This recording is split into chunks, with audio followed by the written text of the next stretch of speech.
गुरु बिक्स में आपका स्वागत है। आइए इस वीडियो में हम angle of intersection of to curves के बारे में पढ़ें।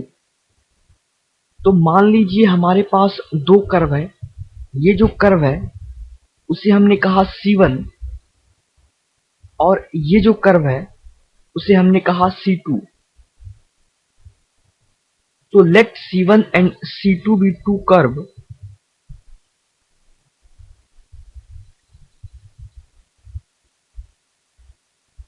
बी टू कर्व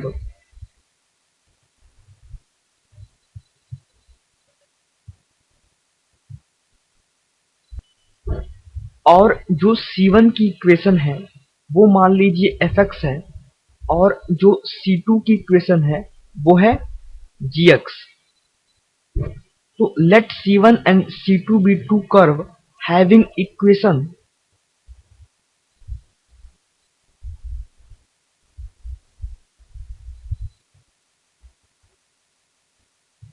C1 की इक्वेशन क्या है fx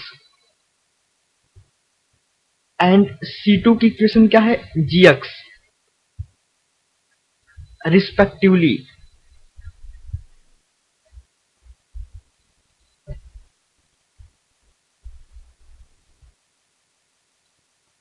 तो हमारे पास दो कर्व हैं C1 और C2 जिनकी इक्वेशन क्या है fx और gx। और मान लीजिए कि ये जो पॉइंट P है ये पॉइंट ऑफ इंटरसेक्शन है इन दो कर्व का। C1 और C2 का जो पॉइंट ऑफ इंटरसेक्शन है उसे हमने कहा पॉइंट P। और ये जो लाइन PA है वो C1 की टेंजेंट है एट पॉइंट P। सिमिलरली ये जो लाइन PB है वो कर्व C2 की टेंजेंट है एट पॉइंट P। और मान लीजिए कि ये जो दोनों लाइन है वो आपस में फाई एंगल बना रही हैं।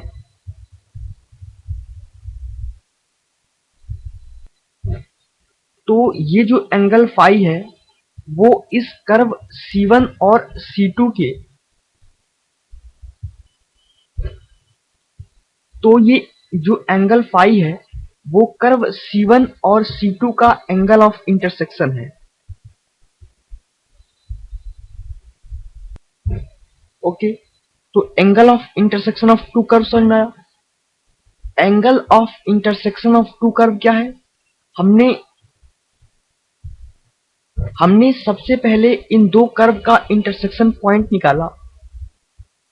उस पॉइंट से हमने एक टेंजेंट C1 पे खींचा और दूसरा टेंजेंट C2 पर खींचा। ये दोनों लाइन जो एंगल फाई बना रही हैं वही angle of intersection of to curves है। मान लीजिए जो PB लाइन है वो x एक्सिस से φ1 एंगल बना रही है और जो PA लाइन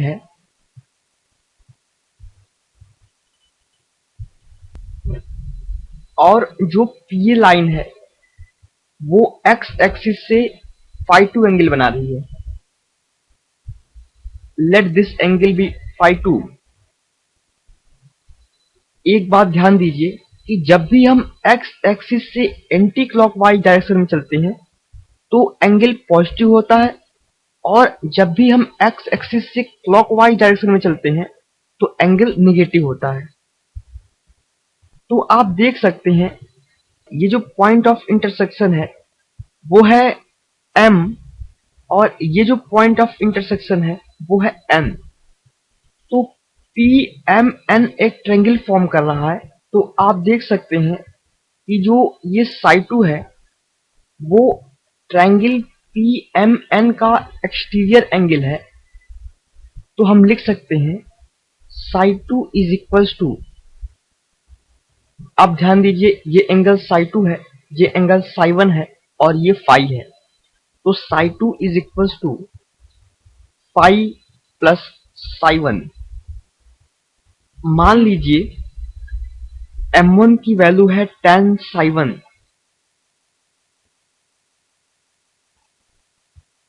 और M1 क्या है m1 है इस पीबी लाइन का स्लोप, और ये पीबी लाइन क्या है? ये पीबी लाइन है tangent of the curve C2 at point P। तो हम लिख सकते हैं m1 is equal to slope of tangent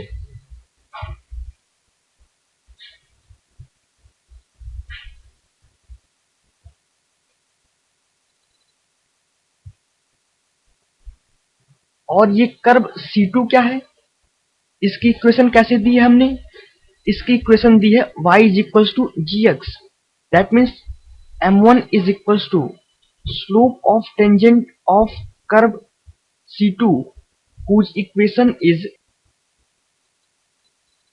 y is equals to gx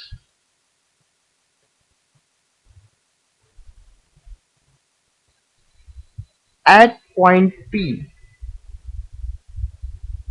और हम इसे कैसे लिख सकते हैं?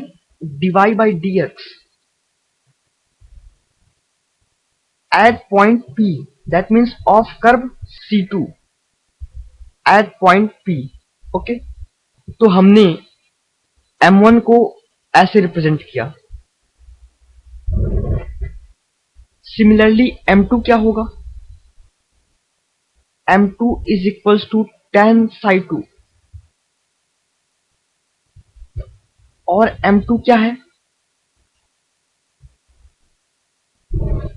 m2 PA लाइन का स्लोप है, और ये PA लाइन क्या है? PA लाइन कर्व C1 का टेंजेंट है एट पॉइंट P पर, और कर्व C1 की इक्वेशन क्या है? y is equals to fx। तो m2 is equals to slope of tangent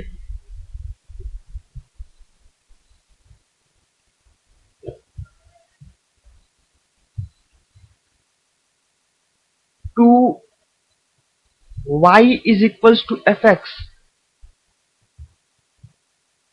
at P। This can be represented as dy by dx of the curve C1। Okay,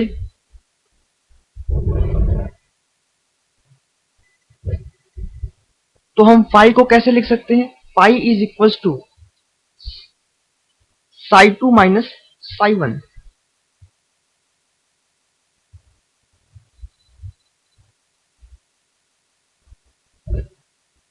अगर हम दोनों side tan लें तो tan phi is equals to tan psi2 minus psi1।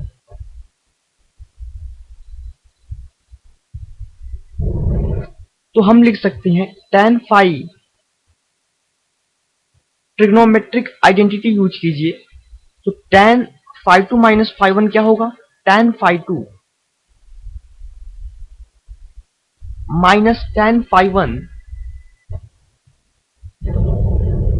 Upon 1 plus tan phi1 phi2।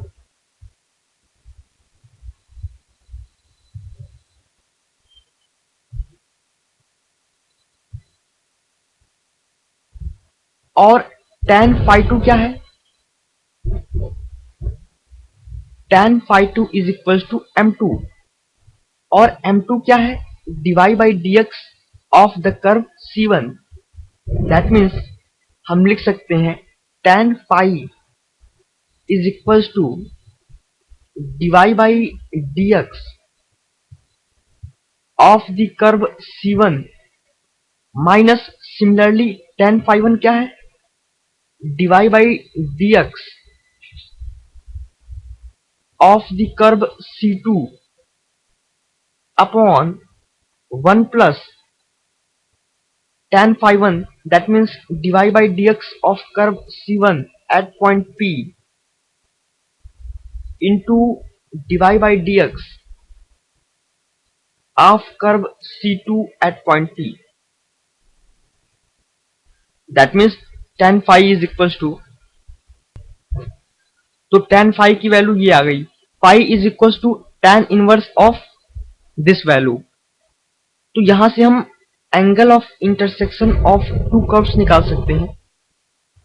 तो एक angle तो ये है, और दूसरा एंगल जो इन इंटरसेक्शन ऑफ कर्व्स से बन रहा है वो ये बन रहा है। तो मान लीजिए ये x है, तो इसकी वैल्यू क्या होगी 180 माइनस 5, क्योंकि एक ये स्ट्रेट लाइन है और स्ट्रेट लाइन कितनी एंगल बनाती है 180 डिग्री। ये एंगल 5 हो गया, तो इसकी वैल्यू क्या होगी 180 माइनस 5। तो जब भी angle of intersection of to curves आए तो हमें उसमें दो एंगल निकालने होते हैं, एक 5 और दूसरा 180 माइनस 5।